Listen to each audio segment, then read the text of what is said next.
အားလုံးပဲမင်္ဂလာပါရှင် Why Psychology ဆိုတဲ့ YouTube channel လေးကနေကြိုဆိုလိုက်ပါတယ်ကျွန်မကဒီ Why Psychology ဆိုတဲ့ YouTube channel လေးကနေ psychology ကိုဘာကြောင့်ဒီလူတွေလေ့လာသင်လဲ psychology အကြောင်းဘာကြောင့်သိသင်သိအပ်လဲပြီးတော့ psychology ကို academic subject တစ်ခုအနေနဲ့သိစေခြင်းနဲ့လေ့လာသင်ယူခြင်းနဲ့လူငယ်တွေအတွက်ရည်ရွယ်ပြီးတော့ဒီ channel လေးကနေဝင်များသွားမှာဖြစ်ပါတယ်အဲ့တော့ psychology အကြောင်းမပြောခင်မှာကျွန်မအရင်ဆုံးမိတ်ဆက်ချင်ပါတယ်ကျွန်မနာမည်ကတော့နမ်ဝမုံပါကျွန်မကလောလောဆယ် New York City က CCNY The City College of New York မှာpsychology ဘာသာရပ်ကို substance abuse counseling addiction counselor အတွက် specialize အထူးပြုပြီးတော့ master တန်းကိုတက်ရောက်နေတာဖြစ်ပါတယ်ကျွန်မကဒီ psychology နဲ့ပဲ psychology ဘာသာရပ်ကိုဒီ New York City က BMCC The Borough of Manhattan Community College ကနေ associate degree ကိုလည်းရရှိခဲ့ပြီးဖြစ်ပါတယ်အခုလောလောဆယ်မှာကျွန်မက bachelor နဲ့ master တန်း bachelor နဲ့ပတ်သက်တဲ့ဘာသာရပ်တွေကိုတော့ပြီးသွားပြီလောလောဆယ်မှာ master တန်းကိုဆက်ပြီးတက်ရောက်နေတာဖြစ်ပါတယ်အဲ့တော့နောက်ဆုံးနှစ်ကျောင်းသူပေါ့နော် master တန်းနောက်ဆုံးနှစ်ကျောင်းသူတစ်ယောက်ဖြစ်ပါတယ်အဲ့တော့ကျွန်မကအရင်တော့က HR Hotel Life က HR ဌာနမှာ Customer Service Front Office မှာလည်းလုပ်ခဲ့ပူးတယ်ပြီးတော့ HR မှာလည်း Training Manager Learning and Development Manager Recruitment Manager HR Project Consultant Telecommunication ကုမ္ပဏီတွေမှာပေါ့နော်ဒီအဲ့လိုယာတူတွေနဲ့ကျွန်မကတာဝန်ထမ်းဆောင်ခဲ့တဲ့ experience ရှိခဲ့တယ်။ဒါပေမဲ့ကျွန်မကလောလောဆယ်မှာတော့ career ကိုယ့်ရဲ့ HR နဲ့ဒီ learning career ကို psychology ဘက်ကိုကျွန်မကtransition ပေါ့ transform လုပ်နေတာပေါ့နော်။အဲ့တော့ကျွန်မက HR မှာလုပ်ခဲ့မှုရယ်ဆိုတော့လူတွေနဲ့တွေးကြုံစကားပြောရတာကြိုက်တယ်လူတွေရဲ့အကြောင်းကိုနားထောင်ရတာကြိုက်တယ်အဲ့အတွက်ကြောင့်မို့လူတွေကိုလေ့လာရချင်တယ်ပေါ့နော်အဲ့အတွက်ကြောင့်မို့ကျွန်မဒီ New York ကိုရောက်လာတဲ့အချိန်မှာအခွင့်အရေးကလည်းပေးနေတဲ့အတွက်ကြောင့်မို့ psychology ဘာသာရပ်ကိုကျွန်မကလေ့လာရင်နဲ့ကျွန်မအရန်ပို့ပြီးတော့စိတ်ဝင်စားလာတဲ့အတွက်ကြောင့်မို့ master တန်းအထိကိုတက်ရောက်ဖို့အတွက်ကိုဒါကိုရည်မှန်းချက်ထားခဲ့ပြီးတော့ဖြည်းဖြည်းနဲ့ပေါ့နော်ဒီနေ့နည်းနည်းစီနဲ့သွားခဲ့တာအခုဆိုရင်ဒါမကြခင်ကိုရဲ့ရည်မှန်းချက်ကပြည့်မီတော့မှာဖြစ်ပါတယ်အဲ့တော့အဲ့လိုမျိုးသွားနေရင်လည်းပဲကျွန်မအများပေါ့နော်ကျွန်မ psychology ကိုလေ့လာခြင်းတဲ့လူတွေ psychology အကြောင်းကိုဘာကြောင့် psychology ကိုလေ့လာသင်လဲဆိုတာကိုသိကျင်တဲ့လူတွေကိုဝင်များကျင်တဲ့အတွက်ကြောင့်မို့ဒီ page ဒီ YouTube channel လေးကိုကျွန်မလုပ်ပြီးတော့ကျွန်မသိထားတဲ့ဟာလေးတွေကိုဝေမျှသွားကျင်တဲ့ဆန္ဒလေးနဲ့ပေါ့နော်ဒီ channel လေးကိုလုပ်ဖြစ်ရခြင်းဖြစ်ပါတယ်အဲ့တော့ဒါကတော့ကျွန်မရဲ့ education background ပါကျွန်မကခုနကတော့ပြောခဲ့တယ် psychology နဲ့ပတ်သက်တဲ့ဆိုရင်ဒီ BMCC ကနေ community college ကနေ associate degree ရထားတယ် City College မှာအခုလောလောဆယ်master တန်းကိုတက်ရောက်နေပြီကျွန်မကဒီ UTCC ပေါ့ University of Thai Chamber and Commerce က MBA ကို2016ခုနှစ်မှာရခဲ့တယ်ပြီးတော့ဒီကျွန်မက bachelor ပေါ့ကျွန်မရဲ့ပထမဆုံး bachelor ကတော့ University of Foreign Language မှာ English major အထူးပြုနေကျွန်မတက်ရောက်ခဲ့တာဖြစ်တယ်ပေါ့နော်ပြီးတော့ကျွန်မမှာ accounting နဲ့ပတ်သက်တဲ့ diploma တွေ entrepreneurship နဲ့ပတ်သက်တဲ့ certificate တွေလည်းရခဲ့တယ်အဲ့တော့ဒါကတော့ကျွန်မနဲ့ပတ်သက်တဲ့ education တွေပါအဲ့တော့အရင်ဆုံးပေါ့နော်ကျွန်မဒီ why we should learn psychology ကျွန်မတို့ဒီလူတွေကဘာကြောင့် psychology ကိုဘာကြောင့်လေ့လာသင်လဲ psychology ကိုတကယ်ပညာရပ်ပိုင်းပေါ့နော်career တစ်ခုအနေနဲ့မသွားရင်တော့ဘာကြောင့် basic အကြောင်းအရာလေးတွေဒီ introduction ပေါ့ဒီ psychology နဲ့ psychology ကိုဘာကြောင့်သိထားသင်လဲ knowledge ရှိထားတင်လဲဆိုတဲ့ဟာလေးကိုကျွန်မပြောပြချင်ပါတယ်အဲ့တော့ psychology ဆိုတော့အရင်ဆုံးပေါ့နော်ဘာကြောင့်လူတွေက psychology ကိုသိတင်တာလဲလို့ပြောရင်ကျွန်မဆိုpsychology စပြီးတက်တုံးကဆိုရင်ဒါလူတွေကပြောကြတယ် psychology တက်ရင်လည်းကောက်သွားမယ်နော်ပေါ့နော်အဲ့လိုမျိုးပေါ့psycho ဖြစ်သွားမယ်နော် psycho psychology တက်လိုက်ပြီဆိုတာနဲ့ဒီလူက psycho ကြီးပေါ့နော်ဒီလားနည်းနည်းလွတ်နေတဲ့ဟာမျိုးဆိုပြီးတော့အဲ့လိုမျိုးအတွေးခေါ်တွေနဲ့ပြောခဲ့တာမျိုးတွေကျမဆိုခံရတယ်ပေါ့နော်ဒါပေမဲ့ကျမကတော့ဒါတွေကိုခံနိုင်ရရှိရပေါ့အဲ့တော့တိတ်ပြီးတော့မထူးကိုကဒူပေတံပေခံတဲ့လူဆိုတော့အဲ့လိုမျိုးကိုလာပြီးတော့ဘယ်လိုခေါ်မလဲပြောနေတဲ့ဟာလေးတွေကိုကျမကတော့ဘာမှတုံ့ပြန်ခြင်းမရှိဘူးပေါ့နော်ဒါတွေကိုခံနိုင်ရရှိရကိုလုံးဆရာရှိတာကိုပဲကိုလုံးခဲ့ရပေါ့အဲ့တော့ psychology လို့ပြောရင်ကျမတို့ကသိထားရမှာကတကယ်ဒီဘယ်လိုခေါ်မလဲစိတ်ပိုင်းဆိုင်ရာယောဂဖြစ်နေတဲ့လူတွေကိုပဲကုတာမဟုတ်ဘူးစိတ်ပိုင်းဆိုင်ရာယောဂဖြစ်နေတဲ့ဟာတွေကိုပဲကျမတို့ကလေ့လာတာမဟုတ်ဘူး psychology လို့ပြောလိုက်ရင်ဘာလဲဆိုတော့ psychology ဒီကျမတို့ဘယ်လိုတွေးလဲဘယ်လိုခံစားလဲဘယ်လိုပြုမှုလဲအဲ့ဒါတွေအကုန်လုံးကိုဒါ psychology မှာလေ့လာတာပြီးရင်ဒီ psychology ထဲမှာပဲကျမတို့ရဲ့ biology ပေါ့နော်ဒီကျမတို့ရဲ့ခန္ဓာဗေဒဇီဝကာမဖွဲ့စည်းပုံနေကျမတို့ရဲ့ဒီ social culture ပတ်ဝန်းကျင်နဲ့ဆက်ဆံနေတဲ့အရာတွေပြီးတော့ကိုယ့်ရဲ့ဒီကိုယ့်ရဲ့ဘယ်လိုခေါ်မလဲမိမိနဲ့အတူတူကိုယ့်ရဲ့ personal behaviors တွေဒါတွေအကုန်လုံးကိုကျွန်တော်တို့ psychology ထဲမှာလေ့လာတာဖြစ်တယ်အဲ့တော့ psychology သဘောတရားကိုစိတ်ပညာအခြေခံအကြောင်းတရားကိုနားလည်တယ်ဆိုရင်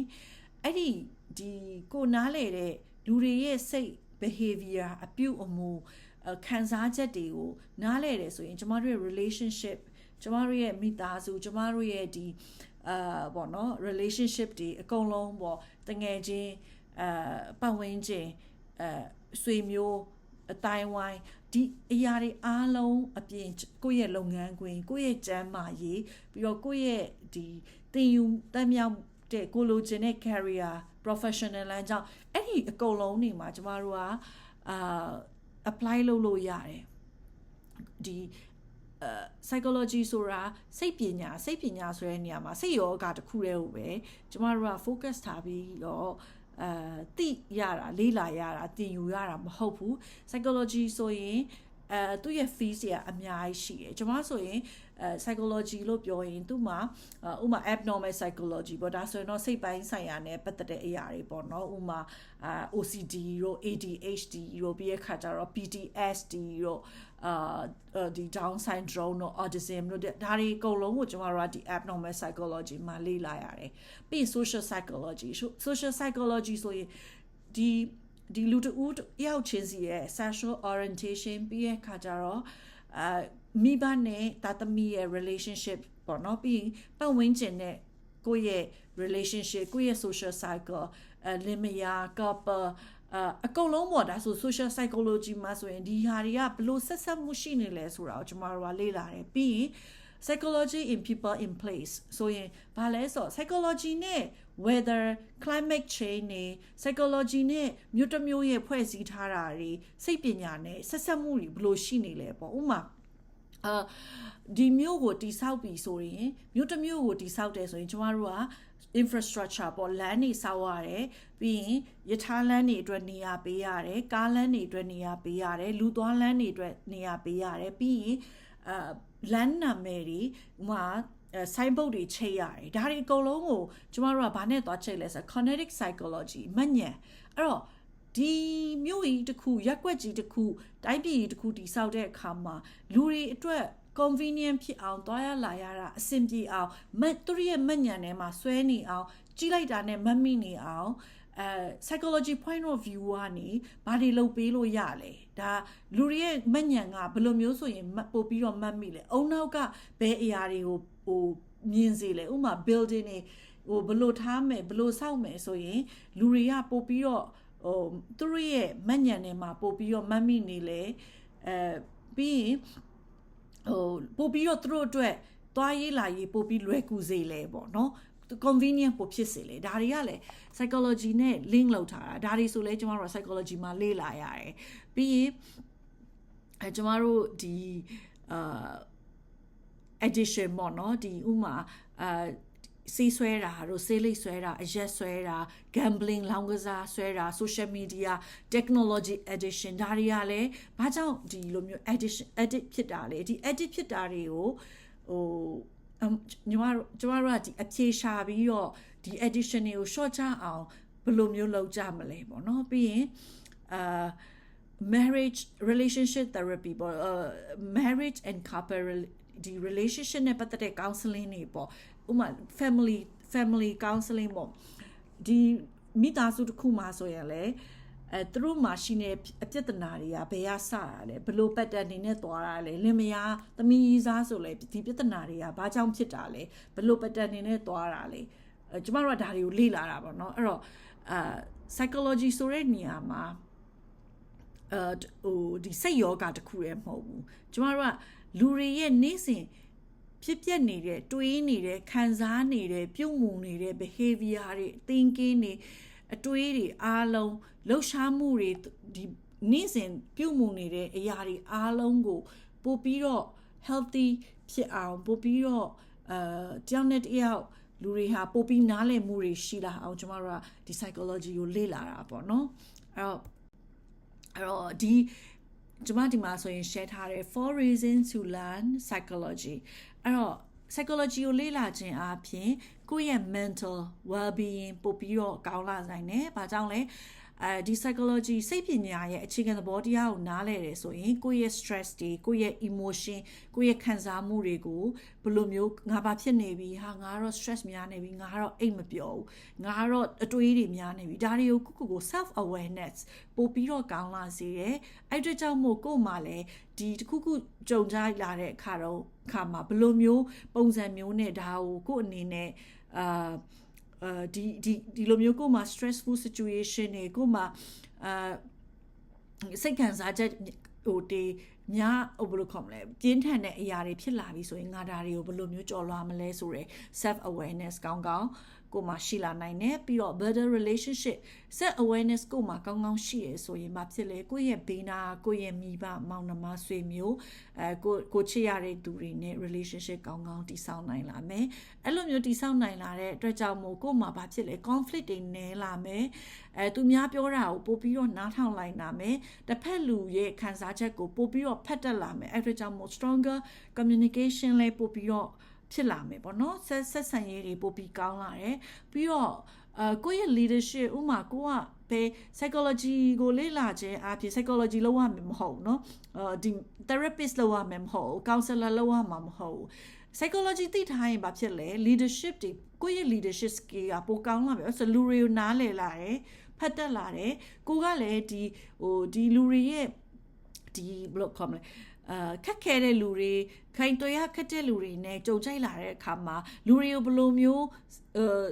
ကင်တွင်ရမလဲဆိုတော့ point of view ကိုကောင်းနားလည်ထားတဲ့အတွက်ကြောင့်မို့ကိုယ့် leadership skill ကလည်းပိုကောင်းလာတယ်လူတွေကဘာကြိုက်တတ်တာလဲဆိုတာကိုလည်းဒီ psychology လေ့လာရင်းနဲ့ तू ကတော့ဒီလိုမျိုးဆိုရင် तू ကတော့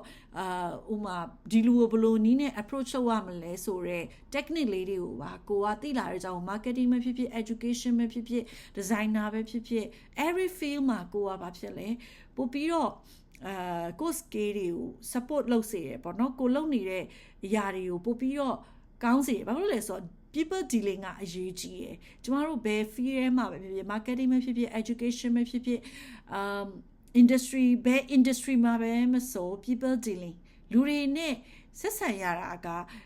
ဆက်ဆံရတဲ့ဒီပညာကအရေးကြီးဆုံးပဲပေါ့နော် skill ကသင်ယူလို့ရတယ်တိုးတော့လူတွေနဲ့ဒီဆက်ဆံရတဲ့ people dealing skill ကကြတော့သင်ယူရတာခက်တယ်အဲ့တော့ psychology ကိုကသိထားတယ်လူစိတ်ပညာအကြောင်းကိုကလေ့လာထားတယ်ဆိုရင်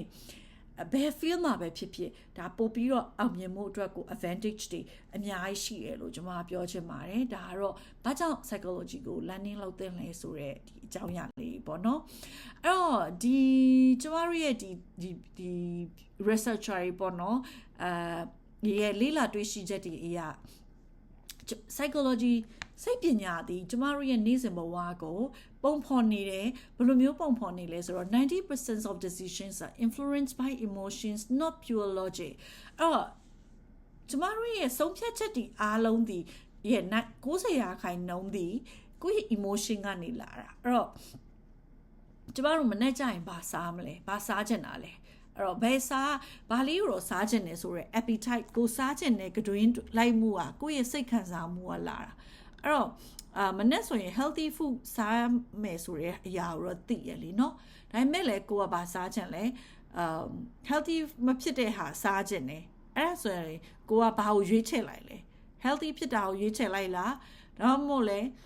healthy တော့မဖြစ်ဘူးဒါပေမဲ့ကိုအဲ့ဒါကိုစားလိုက်ရင်ကိုစိတ်ချမ်းသာသွားမယ်ဘာကိုရွေးချယ်လိုက်လဲ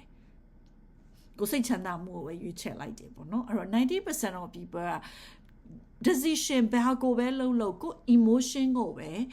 ဦးစားပေးပြီးလုပ်လေးရှိရဖြစ်တင်တာထက်ကိုပေါ့နော်ဟိုကိုကတော့ဖြစ်တင်တာတွေတော့အများကြီးသိရဒါပေမဲ့တော်တော်များများလူတွေက emotion ကိုပဲဦးစားပေးကြတယ်And then 1 in 5 in US adults experience a mental illness each year. ဒီ America မှာဆိုရင်ねလူ9ယောက်မှာ1ယောက်ကဒီ mental illness ကိုပေါ့နော်စိတ်ယောဂဝေဒနာကိုခံစားနေရတာကိုလေ့လာတွေ့ရှိရတယ်။ And 70% of workplace success depends on people's skills, not technical skills. ကျမတို့ workplace မှာကြည့်လိုက်မယ်ဆိုရင်လေ90%သောအောင်မြင်မှုတွေဒီ people skills ကနေလာတယ်။ကျမစောနာပြောခဲ့သလိုပဲ people skill, people dealing skill, people communication skill ကောင်းနေဆိုရင်ဒါဟာပို့ပြီးတော့အောင်မြင်မှုအတွက်အားသာချက်ဖြစ်တယ်။အဲ့တော့ဒီမှာလည်းပြောထားတယ် 70% of workplace success depend on people skills, not technical skill. People skill အရေးကြီးတယ်အဲ့ဒီကြောင့်မို့ psychology ကိုကျမတို့နားလည်တဲ့ basic foundation အနေနဲ့လူတိုင်းဒီသိထားတဲ့ပေါ့နော်ဒီ America မှာဆိုရင် psychology ကိုကျမတို့ဒီ high school မှာတွေကစတင်နေပြီပေါ့နော်ကျမတို့ဗမာပြည်မှာပဲဒီစိတ်ပညာဆိုတဲ့ဘာသာဒီကျမတို့ရဲ့အလယ်တန်းအထက်တန်းတွေမှာမပါတာဒီမှာဆိုရင်ကလေးတွေက high school မှာတွေက psychology အကြောင်းကို basic ကိုသိနေပြီသူတို့ therapist တွေနဲ့စကားပြောတယ်ဘယ်အချိန်မှာ therapist တွေနဲ့စကားပြောရမယ်ဆိုတာဘယ်သူနဲ့ဘယ်လိုမျိုးသူ counseling ယူရမယ်ဘယ်အချိန်မှာတော့ counseling ယူသင့်တယ်ကိုကဘာဖြစ်နေပြီဆိုရင် counseling ကို counselor နဲ့တွေ့ဖို့လိုနေပြီဆိုတော့သူတို့မှာအဲ့ knowledge တွေရှိနေပြီဒါဖြစ်နေရပေါ့နော်အဲ့တော့ကျမလည်းအဲ့လိုပဲလူတိုင်းလူငယ်တွေပေါ့နော်သိစေချင်တယ်အဲ့ဒါကြောင့်မို့ဒီ psychology နဲ့ပတ်သက်တဲ့ basic အကြောင်းအရာလေးတွေကိုအားလုံးကိုဒါဝေမျှသွားချင်တာပေါ့နော်အဲ့တော့ understanding the mind is understanding life ကျမတို့ရဲ့ကိုယ်စိတ်ကိုနားလည်ခြင်းကိုယ်ဘဝကိုနားလည်ခြင်းပဲပေါ့နော်အဲ့တော့ဒါလေးကတော့psychology ကိုကိုစပြီးတော့စိတ်ပညာကိုဒီနေ့ပဲစပြီးတော့ explore လုပ်ကြည့်တာနဲ့ကိုယ့်ရဲ့ relationship တွေကိုယ့်ရဲ့ career ကိုအတွက်ကောပေါ့နော်အဲ့တော့ဒါတွေကအကုန်လုံးအတွက်ကိုဒါအကျိုးရှိရဲဆိုတာကိုသိစေချင်တာပေါ့နော်အဲ့တော့ what is psychology ဆိုတာဘာလဲပေါ့အဲ့တော့ psychology ဆိုတာကျမတို့ပြောရမယ်ဆိုတော့ that is the scientific study of behavior and mental process psychology ကဒါသိပ္ပံပညာဘာသာဖြစ်တယ်သိပ္ပံနည်းကြတဲ့ပညာရပ်တစ်ခုဖြစ်တယ်ပေါ့နော်အဲ့တော့သိပ္ပံနည်းကြကျမတို့ရဲ့လူတွေရဲ့ behaviors တွေနဲ့ mental process တွေကျမတို့ရဲ့အုံနောက်ကစိတ်ပိုင်းဆိုင်ရာအလုပ်လုပ်တဲ့ process ကိုကျမတို့ကလေ့လာတာသိပ္ပံနည်းကြလေ့လာတဲ့ပညာရပ်ဖြစ်တယ် psychology ဆိုတာဒီလူတွေရဲ့အပြုအမူတွေနဲ့စိတ်ပိုင်းဆိုင်ရာလှုပ်ဆောင်မှုအစဉ်အဆက်တွေကိုသိပ္ပံနည်းကြလေ့လာတဲ့ဘာသာရပ်ဖြစ်တယ်အဲ့တော့ကျမတို့တွေကဒီ psychology မှာဘာတွေလဲဆိုတော့လူတွေမှာ psychology မှာလေ့လာတဲ့အရာတွေကပေါ့နော်အထူးသဖြင့်တော့လူတွေမှာ actions ကျမတို့ရဲ့ actions တွေကျမဘယ်လိုစကားပြောလဲကျမဘယ်လိုမျိုးrespond လုပ်လဲကျမဘယ်လိုတွေးလဲဒါတွေပေါ့နော် actions တွေ words တွေ expression စကားလုံးတွေပြီးတော့ကိုယ့်ရဲ့စိတ်ကျမမျက်နှာရဲ့ expression ကျမခန္ဓာကိုယ်ရဲ့ expression ကျမစကားလုံးတွေရဲ့ expression အဲ့ဒါတွေအကုန်လုံးပေါ့နော်အဲ့တော့ဒါတွေမြင်ရတဲ့အရာတွေပေါ့ action words expression ကိုယ်စကားလုံးသုံးနှုန်းကိုက လမ်းမြန်မြန်ရှောက်လာလမ်းနင်းနေရှောက်လာ action words စကားလုံးတွေဘယ်လိုမျိုးစကားလုံးတွေတုံ့နှုံပြီးပြောလဲ expression ကိုယ့်ရဲ့ expression ကတွက်လက်နေတာလားနေကွေးနေတာလားဝမ်းနေနေတာလားဒေါသထွက်နေတာလား and everything hidden မမြင်ရတဲ့အရာတွေရောပါတယ်ပေါ့နော်ဥမာအပြင်ဆိုရင်ကိုအတွေးတွေကိုစိတ်ခံစားချက်တွေကိုရဲ့မှတ်ဉာဏ်ဒါတွေအကုန်လုံးကိုလေ့လာတာပေါ့နော်အဲ့တော့သိပ္ပံနည်းကြလေ့လာခြင်းဖြစ်ပါတယ် psychology ဘာသာရပ်သည် science သိပ္ပံနည်းကြလေ့လာတဲ့လူတွေရဲ့ behavior နဲ့ကိုယ့်ရဲ့စိတ်ပိုင်းဆိုင်ရာလှုပ်ဆောင်မှုအစဉ်စဉ်ကိုသိပ္ပံနည်းကြလေ့လာတဲ့ဘာသာရပ်ဖြစ်ပါတယ်